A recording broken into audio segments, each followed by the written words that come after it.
Los Angeles শক্তিশালী আমেরিকার সবচেয়ে বিত্তশালীদের পছন্দের একটি শহর, যা তার গ্ল্যামার, বিশ্বখ্যাত হলিউড এবং উজ্জ্বল সূর্যের জন্য সুপরিচিত। আর যেখানে গ্ল্যামার থাকবে সেখানে পাপের পরিমাণও তত বেশিই থাকবে। আমেরিকার জন্য এটাই স্বাভাবিক। আর মানুষের পাপের পরিমাণ যত বেড়ে যায়, মহান আল্লাহ তাআলাও তাদের বিভিন্ন ধরনের আলামত দিয়ে সাবধান করেন। তারপরেও যদি তারা সেই পাপের পথ থেকে ফিরে না আসে, তবে তাদের পরিণাম যে কী হয় তা আমাদের সকলেরই জানা। ইতিহাসে অনেক ক্ষমতাধর ব্যক্তি বা পুরো গোষ্ঠী একত্রে নিশ্চিহ্ন হয়ে গেছে দুনিয়া থেকে শুধুমাত্র এই পাপাচারের কারণে। কালের বিবর্তনে পরাক্রমশালী ফেরাউন, নমরুদ, যারা নিজেদের একসময় খোদা বলেই ভাবত, তাদেরও করুণ পরিণতির কথা বারবার আল্লাহ আমাদের স্মরণ করিয়ে দিয়েছেন। আর এই লস অ্যাঞ্জেলেস শহরও পর্নোগ্রাফি, মদ, জুয়া, নারী পুরুষের অবাধ মেলামেশার এক স্বর্গরাজ্য ছিল। এখানে যারা বসবাস করতেন তারা তাদের রক্ষার জন্য রেখেছিলেন ব্যক্তিগত দেহরক্ষী।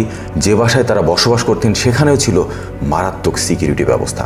এরপরেও সামান্য এক দাবানলেই এই শহর এখন প্রায় জনহীন হয়ে পড়েছে। আরাম আয়েশের সেই শখের বাড়ি এখন শুধুই ছাই। এত টাকা, ক্ষমতা, এত সিকিউরিটি দিয়েও শখের এই বাড়িকে সামান্য আগুন থেকে রক্ষা করতে পারেনি তারা। অনেকেই কোটিপতি থেকে রাতারাতি পথে এসে দাঁড়িয়েছেন। আসলেই প্রকৃতি যখন তার প্রতিশোধ নিবে, তখন মানুষের সকল ক্ষমতাই এর কাছে একদমই তুচ্ছ। সম্প্রতি লস অ্যাঞ্জেলেসের দাবানলের পেছনে প্রাকৃতিক এবং মানব সৃষ্ট উভয় কারণই রয়েছে বলে আমেরিকানরা মনে করেন।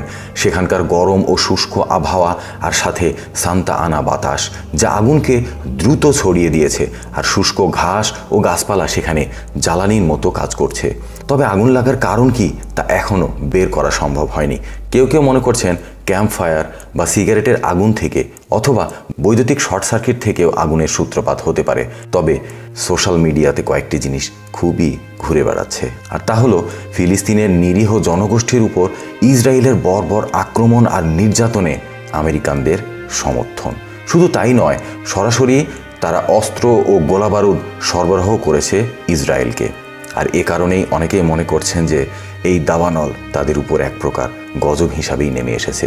মাত্র কয়েকদিনের ব্যবধানে হলিউডের নামি দামি তারকাদের শখের বাড়ি পুড়ে ছাই হয়ে গেছে তাদেরই চোখের সামনে। লস অ্যাঞ্জেলেসের বাতাসে এখন শুধুই আগুনে পোড়া গন্ধ আর ধোঁয়ায় আচ্ছন্ন। দাবানল শুরু হওয়ার মাত্র কয়েক মিনিটের মধ্যেই তা ছড়িয়ে পড়েছে শত শত একর জায়গা জুড়ে। তবে এর মধ্যেই ক্যালিফোর্নিয়ার মেয়রের বিরুদ্ধে সময় মতো পানি সরবরাহ না করাকেই দায়ী মনে করছেন অনেকেই। আর এই পানি না দেওয়ার পেছনে লুকিয়ে আছে এক আজব কাহিনী। খোদ আমেরিকার প্রেসিডেন্ট দায়ী করছেন গভর্নরকে। ডোনাল্ড ট্রাম্পের মতে পরিবেশ রক্ষার নামে গভর্নর পানি সরবরাহ কমিয়ে দিয়েছেন। আর এই পানি সরবরাহ কমানোর পেছনে রয়েছে ডেল্টা স্মেল্ট নামে এক ক্ষুদ্র মাছ। বিপন্ন এই মাছ ক্যালিফোর্নিয়ার স্যাক্রামেন্ট, সান জোয়াকো ডেল্টা নদীতেই পাওয়া যায়। তাই পানি সরবরাহ বাড়িয়ে দিলে এই মাছ একদমই বিপন্ন হয়ে যেতে পারে। তবে পরিবেশ বিজ্ঞানীরা এই দাবিকে তুচ্ছ বলে মনে করছেন। তাদের মতে দাবানলের অনেক জায়গায় ফায়ার হাইড্রেট শুকিয়ে যাওয়ার কারণে এই দাবানল এতটা ভয়াবহ রূপ ধারণ করেছে।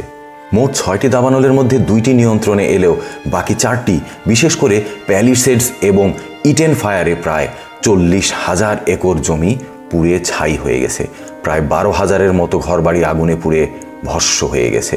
দেখে মনে হবে যেন এক যুদ্ধ বিধ্বস্ত নগরীতে এসে গেছেন আপনি, ঠিক যেন ফিলিস্তিনের গাজার মতোই। দাবানলে এ পর্যন্ত প্রায় $200 বিলিয়ন বেশি ক্ষয়ক্ষতি হয়েছে বলে ধারণা করা হচ্ছে। ইতোমধ্যে 25 জনের মৃত্যুর খবর পাওয়া গেছে। নিখোঁজ আছেন আরও প্রায় 35 জন। বিশুদ্ধ পানি আর ত্রাণের জন্য শহরের ত্রাণ কেন্দ্রগুলোতে মানুষের ঢল নামতে শুরু করেছে।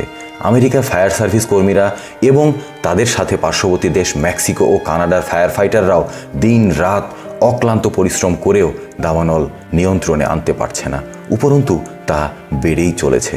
আমেরিকার আবহাওয়া অধিদপ্তরের খবর অনুযায়ী সামনে সান্তা আনা বাতাসের গতিবেগ আরও বেড়ে তা আগুনের টর্নেডোর রূপ ধারণ করতে পারে।